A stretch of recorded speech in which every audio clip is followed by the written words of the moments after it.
გოლიათები და მამაცი მწყემსი. მიდის გზაზე გლეხის ვაჟი, ფეხები ქვიშაში ეფლობა, გზის პირებიდან გამოზრდილი ველური კვრინჩხის ტოტები და ჯაგნარი ეღობება და ტანსაცმელში ეხლართება. გზას კი ბოლო არ უჩანს. გლეხის შვილს პაველი ჰქვია, დედა კი პავლუშას ეძახდა. სად მიდის? რატომ სახლში არ დაეტევა? მას არც სახლი აქვს, არც საკუთარი კუთხე და ფუძე. დედა დიდი ხნის წინ გარდაეცვალა, მამა კი იმ გაზაფხულზე. ძიმე ავადმყოფობის შემდეგ.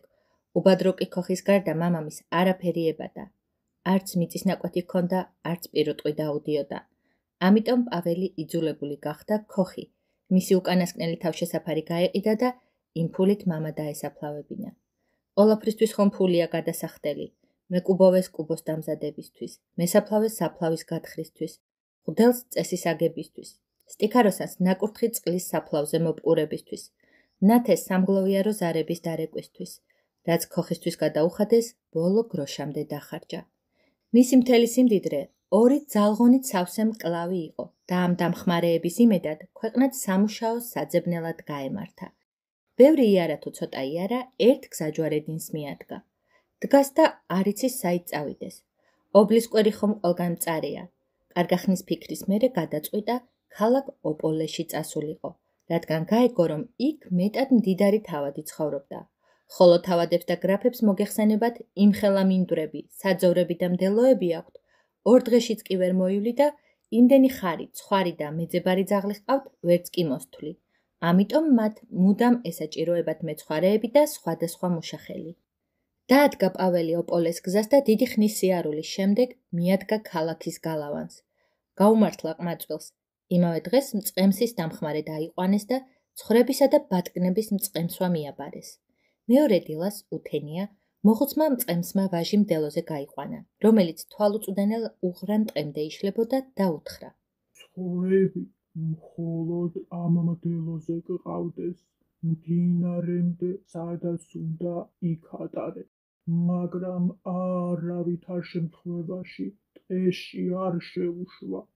რატომო? დაინტერესდა ვაჟი. მოხუც მწყემს შუბლი შეეჭმუხნა. სიფრთხილით გახედა ტყეს და თქვა. იმ ტყეში 3 გოლიათი ცხოვრობს. მათში ყველაზე პატარა ხელით ნაძვის წვერს წვდება. ყველაზე დიდს კი უზარმაზარი ფიჭვი მხოლოდ წელამდე წვდება. გოლიათებს ჩვენ, ადამიანები, საშინლად ვძულვართ. თუ ცხვრებთან ერთად ტყეში დაგინახეს, ქინქლები ისე გაგსრესენ, კვალიც არ დარჩება შენგან. დამიჯერე, რაც არ უნდა მოხდეს ტყეში, ფეხი არ შეადგა. როცა ნამი აშრა, პაველმა ცხვრების აძოვარზე გარეკა და როგორც მწყემსმა დაარიგა, მხოლოდ ტყის კიდემდე აძოვებდა. დაბალ მზისგან დამწვარდა პირუტყვის ფეხქვეშ გათელილ ბალახს. ამ დროს კი ხედავს, რომ ტყეში ბალახი წელამდე სიმაღლისაა, აბიბინებული, წვნიანი და ქორფა. ფიჭვების ქვეშ იმდენი მარწყვი მოსჩანს, თითქოს ვიღაცამ წითელი მძივებით სავსე კალათა მიმოაბნია. ასე გავიდა ერთი დღე, მეორე, მესამე. პაველი მინდორში აძოვებს ცხვრებს, მაგრამ წვნიანი ბალახი და წითელი მარწყვი გეგონება ტყეში იხმობსო. ერთ დღეს იფიქრა, ცხვრებს ტყეში შორს არ შევიყვან, მხოლოდ კიდესთან. ერთი დღე მაინც იჯერონ გულიწვნიანი ბალახით. მე კი მარწყვით ჩავიტკვარუნებ პირსო. შერეკა ცხვრები ტყის განაპირას და იმდენი ჭამეს ცხვრებმა და ბატკნებმა ლორთქო ბალახი, გვერდები ტიკებივით გაებერად. როცა მზის ჩასვლისას ცხვრებს ფარეხში აბრუნებდა, მოხუცმა მწყემსმა ჰკითხა. შენ, შვილო, ცხვრებს ტყეში ხო არ მწყემსავდი? რაღაც მეტის მეტად მრგვალი გვერდები აქვთ. არა. ვერ გაბედა ვაჟმა სიმართლის თქმა. ქვევით, დინარის პირას ვაძოვებდი. ერთხელ რომ გაუვიდა, გათამამდა ახალბედა მწყემსის დამხმარე. გაუქრა აკრძალული უღრანი ტყის შიში. ყოველ დღე მიერეკებოდა ცხვრებს ტყეში. დღითი დღე უფრო და უფრო შორს შეჰყავდა და ერთხელაც არ შეხვედრია გოლიათები. ცხვრებს კი საღამოს კასრებივით ჩასუქებულებს აბრუნებდა მწყემსების ბინაზე. კიდევ უფრო გათამამდა ვაჟი. გავიდა ერთი კვირა, მეორე. ერთ დღეს კარგა მოშორებით შეიყვანა ცხვრები ტყეში. მდელოზე უშველებელი მუხის ხეა, წვერით ცას წვდება, ფესვები 100 ვერსზე ეშლება მიწაში, ტოტებით წითელ მზეს ფარავს. ააშრიალებს ფოთლებს და ტყეს შრიალის ხმა ავსებს, გეგონება ზღვა აღელდაო. ცხვრები მუხის ირგვლივ ბალახს ძოვენ. პაველი კი ჩრდილში ზის და დიდი პეშვებით იყრის მარწყვის პირში. უცებ სად იყო და სად არა ქარმა დაუბერა. მუხის დიდრონი ტოტები შეარხია და ფოთლები ააშრიალა. დააყურა და პაველმა და შრიალი თითქოს სიტყვებად იქცა და სიმღერად გადმოიღვარა. პავლუშა, პავლუშა, ყური დამიგდე და გულით მისმინე, მოდი ჩემთან ღამით, მოდი ჩემთან ღამით, ზუსტად ამ ადგილას ორ მოამოთხარე, დღეს უნდა განახო იდუმალი კვალი, ჩემს ქვეშ იმალება უჩვეულო ხმალი, რახანია ქვებში, ახლა რთულ ფესვებში, ვმალავ ჩემს წიაღში, ამ განგმირალ ხმალს, ცეცხლის ალით მნაც, მე გიბოძებ შენ, ის ვინც ამ ხმალს პოვებს, ძალას მოიპოვებს, ის ვინც ამ ხმალს ფლობდეს, გოლიათებს პოპდეს, მოდი ჩემთან ღამით ორ მოამოთხარე, სხვა არ დაიხმარო, ამ განგმირალ ხმალს, ცეცხლის ალით მნაც, მე გიბოძებ შენ,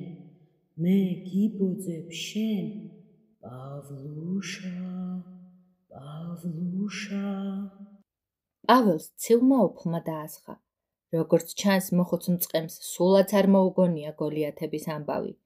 სწრაფად შიშით შეათვალიერა არემარე და საჩქაროდ გამორეკა ცხვრები ტყიდან. უმთვარო ღამეს უნდა დაველოდო, იფიქრა ბიჭმა და დიდხანს ლოდინი არ დასჭირვებია. ჯერ სავსე მთვარე ანათებდა ღამეს, მაგრამ მალე უფრო და უფრო გვიან დაიწყო ამოსვლა. ვერცხლის ბურთივი ზანტად გადაგორდებოდა ხოლმე აღმოსავლეთიდან დასავლეთისკენ. მერე გალევა დაიწყო. ჯერ მარჯვენა გვერდი გაუქრა, გეგონება ვიღაცამ მოკბიჩაო. გაილია და უწვრილეს ნამგლად გადაიქცა, ხოლო შემდეგ სრულიად გაქრა.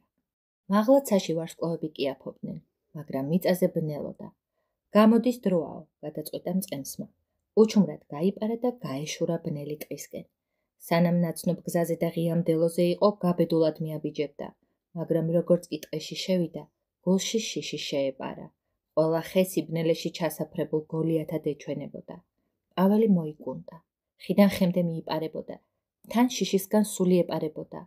ეს ნაძვია თუ ბოროტი გოლიათის ფეხი და ეს ფესვი მოჩანს მიწიდან თუ ერთფუთიანი ჩექმაა, რომელიც სადაცაა აიწევა და ხოჭოსავით გასრეს. ტყეში წყუდიაც და სიჩუმეს დაესადგურებინა. თითქოს ყველა სულიერი ამოწყვეტილიყო. გეგონებოდა მზე აღარასოდეს ამოვაო.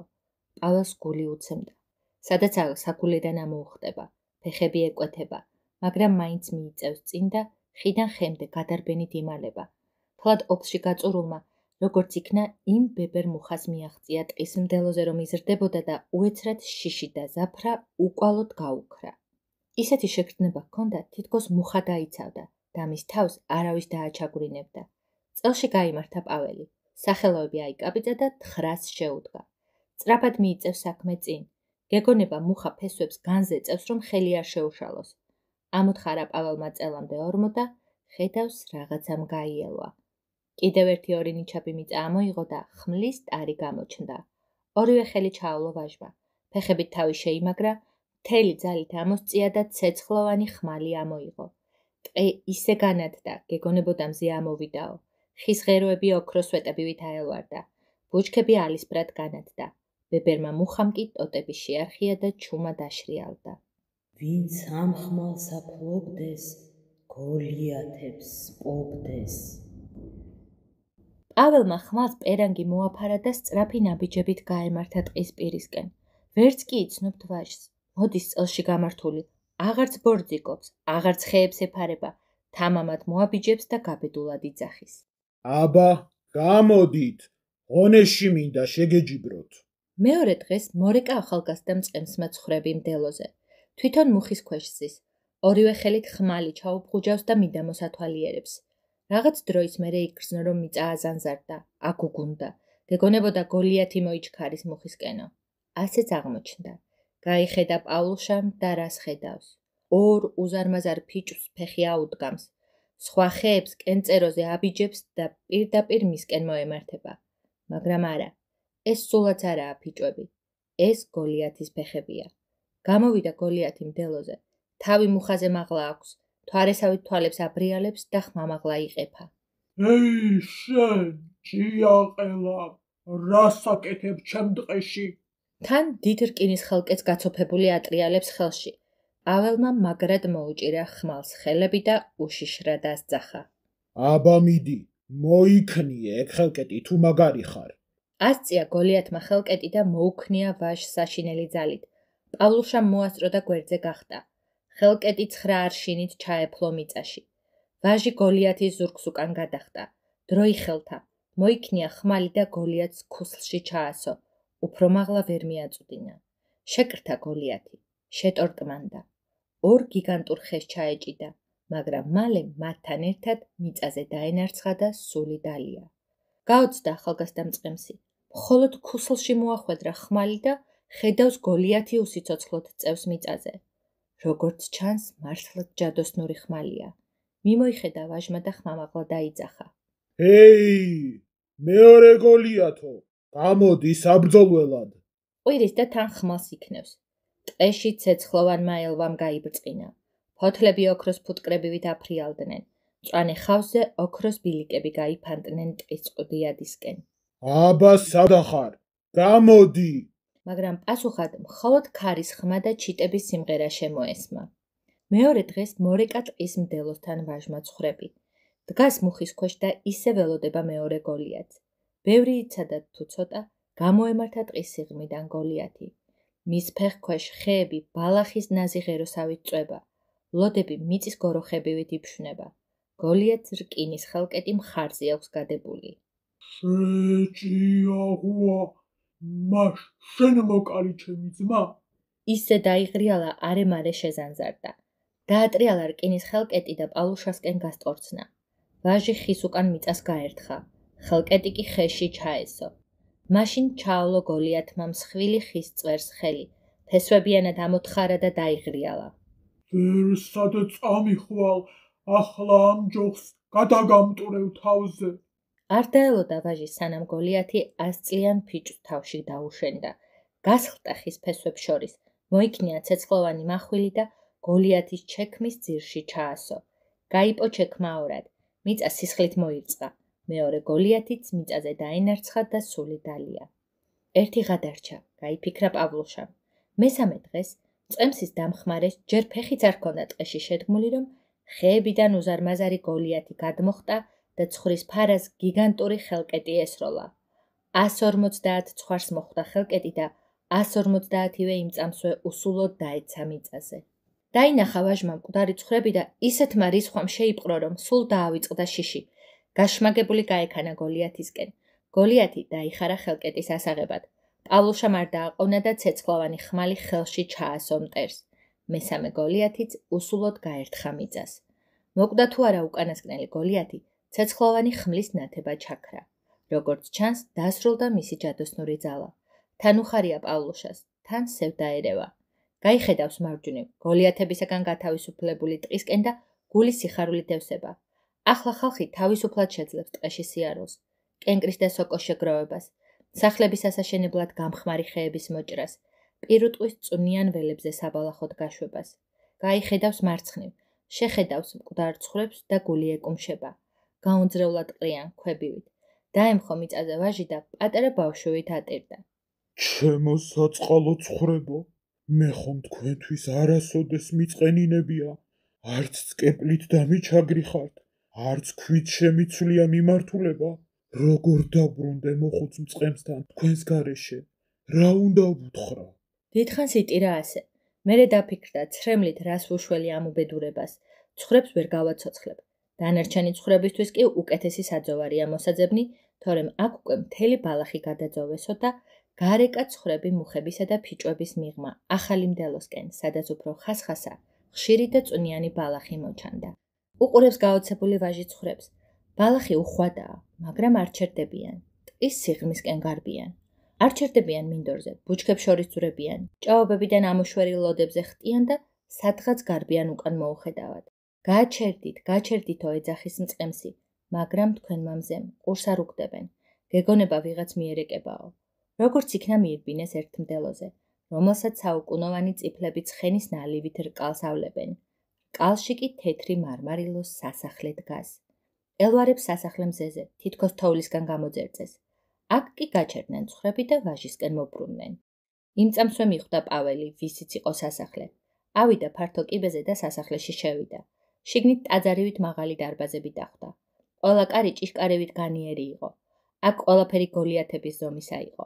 მაგიდები და სკამები, თაროები და სკივრები, დოქები თუ თასები.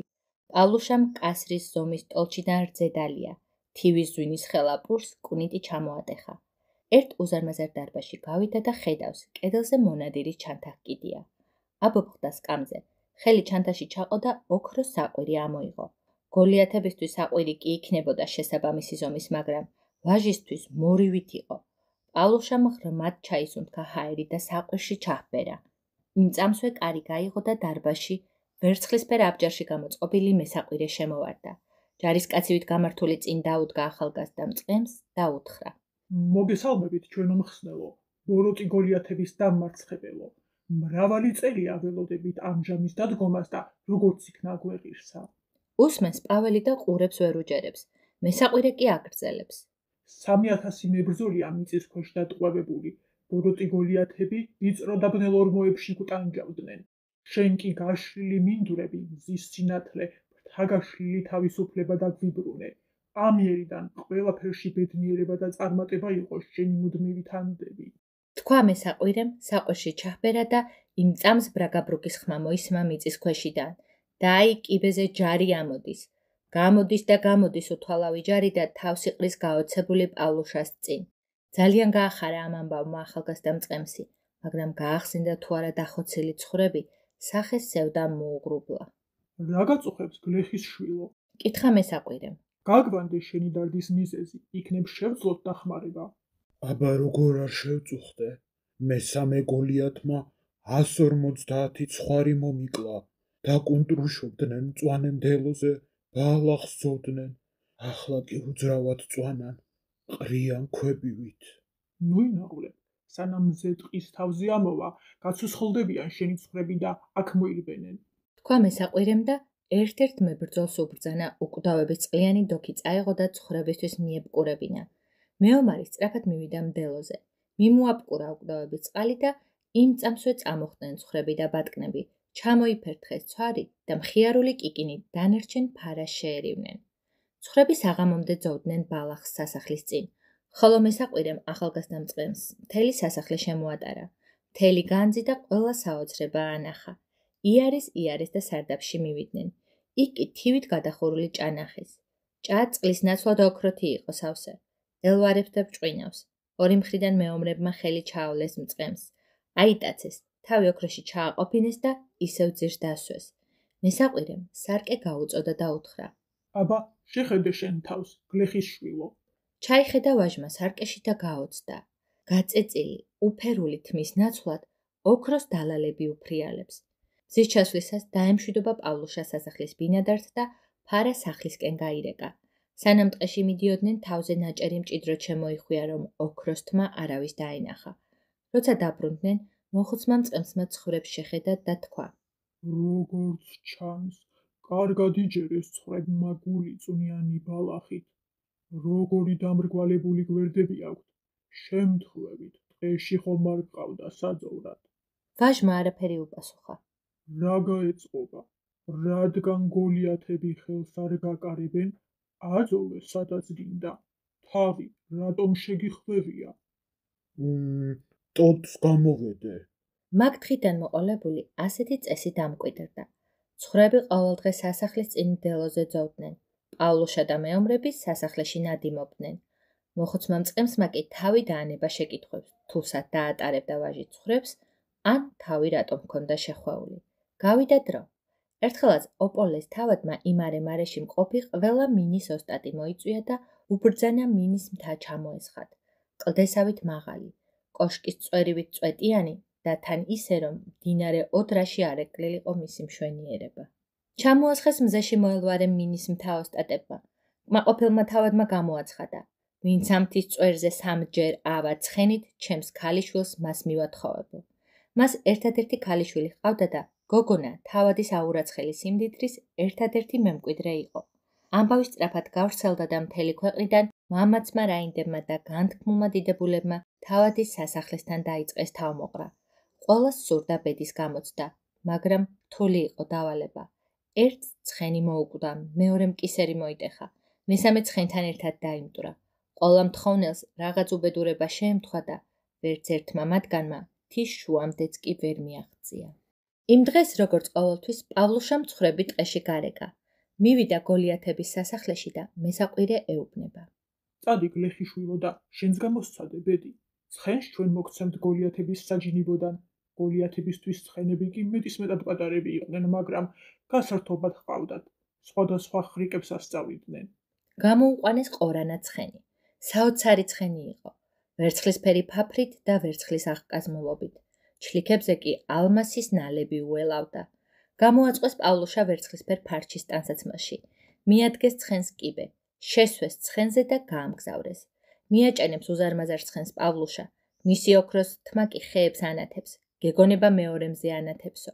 გაოცებული ხალხი მიშტერებია და გზას უთმობს. ამის თანაზორბა ცხენი ცხოვრებაში არ ენახათ. პავლუშამ ცხენს დეზი გაჰკრა. ახტა ცხენი და ერთ ნახტომში შუა მთამდე შეხტა. ახტა მეორედ და მთის წვერს მისწვდა. წვერიდან კი ერთ ნახტომში დაეშვა მიწაზე. მოიხიბლა თავადის ქალი და მამაც ვაჟს ლალის თვლიანი ბეჭედი ესროლა. მეცხვარემ დაიჭირა ბეჭედი და ტყისკენ გააჭენა. საღამოს ვაჟმა ცხრები რომ მირეკა, მუხუცმა მწყემსმა უთხრა: დღეს საოცარი სანახაობა ვიხილეთ. მინის მთაზე ახალგაზრდა კაცი ავიდა შავი ცხენით. ცხენი სახლივით დიდი იყო. მეორე დღეს მეომრებმა ლაქებიანი ცხენი გამოუყვანეს საჯინიბოდან პავლუშას. შავი ცხენი ხომ დიდი იყო და ეს კიდევ უფრო მეტად და მთლიანად ოქროთი იყო აღკაზმული. ჩააცვეს პავლუშას ოქროს ფარჩის ტანსაცმელი. ოქროს სამოში გამოწყობილი ოქროსვე დალალებით ისეთი იყო, თვალს ვერ მოწყვეტდი. ისევ ავიდა ახალგაზრდა მწყემსი კიბით ცხენზე და გააჭენა პირდაპირ მინის მთასთან. იმ დღეს შუა მთამდეც კი ვერ ააღწია ვერავინ. აღარავის უნდოდა კისრის მოტეხვა. დგას ხალხი და აქეთ-იქით იყურება, იქნებ დღესაც მოვიდეს ვეებერთელა შავ ცხენზე ამხედრებული ახალგაზრდაო. ყოველს ცნობის მოყარეობა კლავს. ვინაა ნეტა და საიდანო? როგორც კი ლაქებიან ცხენზე ამხედრებული ოქროს ფარჩიან ტანსაცმელში გამოწყობილი მხედარი დაინახეს, მინის მთას წრე შემოარტყეს და პირობა დადეს, რომ როგორც კი ცხენი მიუახლოვდებოდა, ეგრევე ლაგამში ჩაავლებდნენ და მანამ არ გაუშვებდნენ ხელს, სანამ რაინდი არ გამოტყდება, ვინაა და სადაურიო. გაკრა ცხენს დეზი პავლუშამ, ახტა ცხენი და შუა მთაზე დახტა. ისევ ახტა და მწვერვალზე დახტა. დგას მწყემსი მწვერვალზე და ხედავს, ხალხმა ალყა შემოარტყა. მისთვის გზის გადაღობა უნდათ. ხელით ანიშნა ხალხს მარჯვენა მხრიდან ჩამოვალო. მოყუჩდა ყველა მარჯვნივ, თვითონ კი მარცხენა მხრიდან ისკუპა. თავადის ქალის ნასროლი ბეჭედი ჰაერში დაიჭირა და ტყისკენ ისეთი სისწრაფით გააჭენა, მის კვალსაც ვეღარ მიაგნეს. საღამოს შერეკა ვაჟმა ცხარი ფარეხში და მოხუცი მწყემსი ეუბნება. ის გულადი რაინდი იყო მოსული. ოღონდ ამჯერად ორანას ნაცვლად ლაქებიანი ცხენი ჰყავდა. ხალხს მისი დაჭერა უნდოდა, მაგრამ აბა როგორ ისე გასხულტა ტყეში, თითქოს არც ყოფილაო. წვერამდე თუ ავიდა?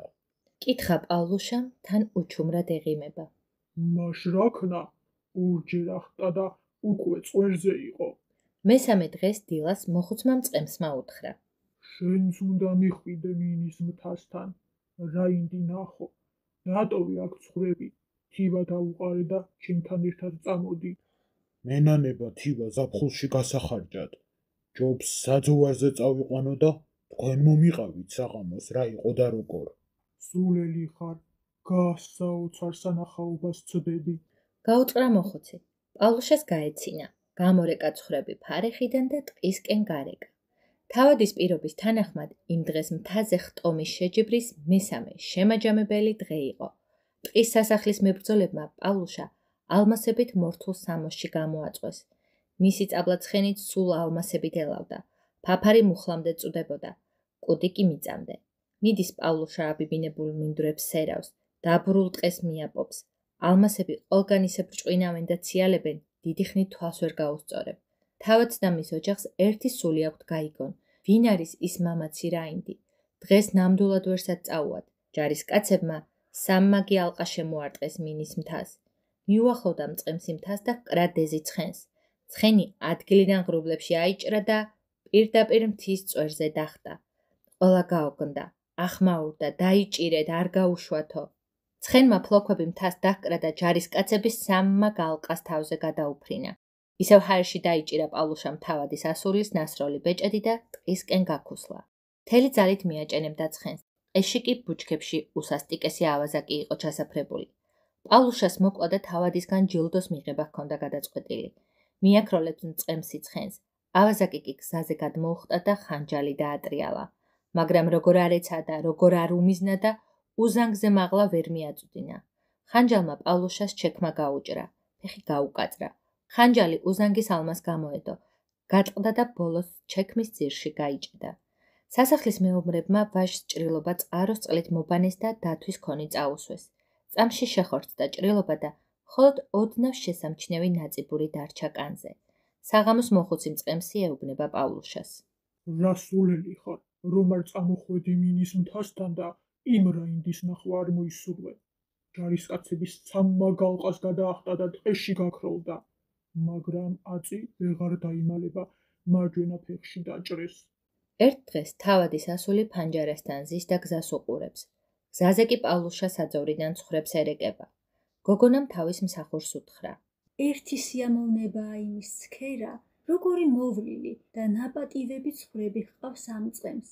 არც ერთი არ კოჭლობს, არც მათრახს ურტყამს. თუ რომელიმე ბატკანი ფარას ვერ ეწევა, ხელით მოჰყავს. კარგი მწყემსია, მაგრამ როგორც ჩანს ძალიან ღარიბია. გახვრეტილი და გაცვეთილი ჩექმებით დადის. ქუდიც კი არა აქვს, რაღაც ტილო შემოუხვევია თავზე. წაუღე ეს 3 ტალერი მიეცი, ქუდი და ჩექმები იყიდოს თავისთვის. მივიდა მოსამსახურე ვაჟთან. სიტყვით გადასცა თავადის ასული სიტყვები და ფული გაუწოდა. პავლუშას გაეცინა და მონეტები ჰაერში ააგდო. შეეჯახნენ ერთმანეთს მონეტები, გაწკარულნენ. პავლუშამ კი მოხუცი მწყემსის შვილიშვილები იხმო. აიღეთ ბავშვებო და აწკარუნეთ. მიწაზე აგორავეთ და ითამაშეთ. დაინახა ეს მსახურმა. თავში შემოიტყა და თავადის ქალთან გაიქცა. ამ ჩამოძონძელს დამიხედეთ, 3 ტალერს ფულად არ ათვლის მიწაზე აგორავებსო. დრო გადიოდა. დღეებს კვირები ცვლიდა. თავადი და მისი ასული კი ელოდნენ და ელოდნენ რაინდს. მინის მთაზე სამჯერო მავიდა, მაგრამ ის არა და არ მოდიოდა. ლოდინი რომ გაუსაძლისი გახდა, თავადმა იმ შემოგარენის ბრძენი ვარსკვლავთ მრიცხველნი იხმო და უთხრა. გროშია თქვენი სიბრძნის ფასი, თუ იმას ვერ ამოიკითხავთ თქვენ შორეულ ვარსკვლავებში, ზეში და მთვარეში სადაა ის რაინდი მინის მთაზე, რომ სამჯერ ავიდაო. აჩენჩალდნენ მეცნიერები თავიანთ ობსერვატორიებში, რომლებიც შემაღლებულ ადგილებში ჰქონდათ, რათა არც ახურავი და არც ხე არ მოხფარებოდა ვარსკვლავებს, ზესა და მთვარეს, არაფერ შეეშალათ ღრუბლებისკენ ცქერისას. 3 დღე და ღამე უცქერდა ცას პირველი ვარსკვლავთ მრიცხველი. ითვლიდა, ანგარიშობდა, ხატავდა. მეოთხე დღეს კი მივიდა თავადთან და მოახსენა. მოწყალეო ბატონო, ის რაინდი უცხო კაცი არ არის. თქვენი ხელქვეითია. თავადმა კარისკაცები გაგზავნა ახლო-მახლო სოფლებში და ქალაქებში გაბედული ვაჟკაცის რაინდებსა და აზნაურებს შორის საძებნელად. კარისკაცებმა ეძებეს, ჩხრიკეს, მაგრამ ხელცარიელები დაბრუნდნენ.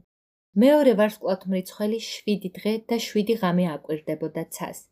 მერვე დღეს მივიდა თავადთან და უთხრა. დიდო ბატონო, ეს ადამიანი თქვენსავე კარზე მსახურობს და თქვენს პურსას ჭამს. ამაზე თავადმა ბრძანა სასახლის მცველები და კარისკაცები დაეკითხათ, მაგრამ მათ შორისაც არ აღმოჩნდა ის გულადი ჭაბუკი. 9 დღე და 9 ღამე უცქერდა ცას მესამე ვარსკვლავთ მრიცხველი. ითვლიდა, ანგარიშობდა, ხატავდა. მეათე დღეს კი მივიდა თავადთან და უთხრა. სულ გრძელო ბატონო, ეს კაცი დიდგვაროვანი წარმოშობის არ არის. უბრალო მშრომელია, რომელმაც მთელი თავისი ქონება მამის დაკრძალვას დაახარჯა. დაიწყეს ძებნა მესაქონლეებს, გლეხებს, თერძებსა და მეწაღეებს შორის, მაგრამ ვერ იპოვეს. დიდი დრო გავიდა თუ ცოტა, ერთ დღესაც ზის თავადის ასული ფანჯარასთან და გზას გასცქერის. გზაზე პავლუშა მიდის და ცხვრებს მიერეკება. შეხედა თუ არა გოგონამ, წამოხტა და მამასთან მივიდა. მამა, ეს ახალგაზრდა მწყემსი ხომ არაა? ვინ ახალგაზრდა მწყემსი? აი, იმ მწყემს თუ ელაპარაკეთ რაინდობაზე? აქ გაახსენდა თავადს მისი ყველაზე ღარიბი მსახური. არაერთხელ უნახავს, როგორ დასდევს მწყემსი გაცვეთილი ჩექმებით და თავზე ტილო გადახვეული ფარას. გაახსენდა და გაეცინა. თუ მაინც გინდა, კითხავ მოხუც მწყემს მის შესახებ. გკითხე, მამა, აუცილებლად გკითხე. დაიბარეს მოხუცი მწყემსი. ძალიან გაუკვირდა მოხუც. აღელვდა. ხშირი ხომ არაა მის თანაუბრალო კაცს თავადის სასახლეში დაუძახონ. მითხარი მოხუცო, შემთხვევით შენი ახალგაზრდა დამხმარე ხომ არ გამორჩათ? იმ რაინც რომ ეძებდნენ, ვინც მინის მთაზე სამჯერ ავიდა. კითხა თავადმა მოხუც მწყემს. რა აზრი აქვს მაგ სულელისთვის კითხვას? მან ვებერთელაც ხელის ნახვაც კი არის სურვა. ის ტალერები კი თქვენმა ასულმა რომ უბოძა, ბავშვებს დაუყარა გასართობად. მსგავსი სულელი სამყაროს არ უნახავს. კი შეიძლება მასეა, მაგრამ მასაც უნდა ვკითხოთ. გადაწყვიტა თავადმა და 3 კარისკაცი გაგზავნა მწყემსის მოსაყვანად. მიდიან კარისკაცები ფარეხისკენ და ეცინებად. ეს რა მოიჩემა ჩვენმა თავადის ასულმაო, ჩაელაპარაკა ერთმა. მეორემ ამ მწყემს თავზე უეჭველი ქეცი აქვს და მაგიტომ დადის ტილოთიო. აი ჩამოვახევ მაგ ტილოს და გამოჩნდება რა ქეციანიც არისო. იმუქრებოდა მესამე. შევიდნენ ფარეხში, დადგნენ ვაჟის წინ და ეკითხებიან ყასიდად. შენ ხომ არა ხვედი სამჯერ მინის მთაზეო? კი, მე ავედი. შვიდად მიუგო ვაჟმა. 2 კარისკაცს ამის გაგონებაზე ხარხარი აუტყდა. მესამე კი განრისხდა. მე შენ გიჩვენებ შეუნიათო როგორ უნდა თავადის ასულთან ხუმრობაო და უყვირა და თავიდან ტილო ჩამოგლიჯა. პავლუშას ოქროს დალალები მხრებზე ჩამოეშალა. გეგონებოდა ფარეხში ცეცხლი ააგიზგისესო. თითქოს დაბრმავდა და დამუნჯდა ყველა. ხმას ვერავინ იღებს. გაოცებულები მისჩერებიან ყმაწვილს. პავლუშა მუთხრა. ეს თუ გეცოტავებათ, კიდევ შემიძლია გაჩვენოთ მტკიცებულება. თივის ბულული, რომელიც ბალიშის მაგივრობას უწევდა, წამოწია და მის ქვეშ შენახული 3 ბეჭედი აჩვენა. ლალის, ზურმუხტისა და ბრილიანტის თვლიანი. სხვა რა გზა იყო, დაუჯერეს მსახურებმა. სწრაფად გაცვლიდნენ სასახლისკენ და თან ყვირიან, ვიპოვეთ, რაინდი ვიპოვეთ, საქმრო გამოვააშკარავეთო. დიდი პატივით მიიყვანეს პავლუშა სასახლეში. თავადი და მისი ცოლი დიდ რონ სავარძლებში სხედან, დიდგვაროვნებით გარშემორტყმულნი. ახალგაზრდა მწყემსი კი მოხატული ხალიჩით დაფარულ სკამზე ზის მათ წინ, დახეული ჩექმებით, სხვადასხვა საკერებლებით აჭრელებული სამოსით და მხრებამდე ოქროს დალალებით. მოგვიყევი მამაცო რაინდო, როგორ იქეცი გმირად. და უამბო პავლუშამ ყველაფერი, მოლაპარაკე მუხაზე, ცეცხლოვან ხმალზე, გოლიათებზე, ტყეში ჩამალულ სასახლეზე, მიწის ქვეშ დატყვევებულ მეომრებზე, ვეებად ცხენებზე, უთვალავ სიმდიდრეზე, რომელიც ახლა საცავში ინახება და მას ეკუთვნის. თავადმა ბრძანება გასცა და ყველანი ერთად ცხენებით ტყეში გაემგზავრნენ. მართლაც, როგორც მწყემსმა აღუწერა, სასახლეც იდგა. მეომრებით სრული შეიარაღებით იქ იყვნენ. საცავში აურაცხელი სიმდიდრე, საჯინიბოში დიდრონი ცხენები. ლოდინიც არ დაუწყიათ, იქვე ტყის სასახლეშივე გადაიხადეს უზარმაზარი ქორწილი. სტუმრებმა იმდენი იცეკვეს, რომ მერე 3 თვე კოჭლობით დადიოდნენ. ხალხი კი მთელი წელი მხოლოდ ამ ქორწილზე. მამაც რაინდზე და მშვენიერ პატარძალზე საუბრობდა.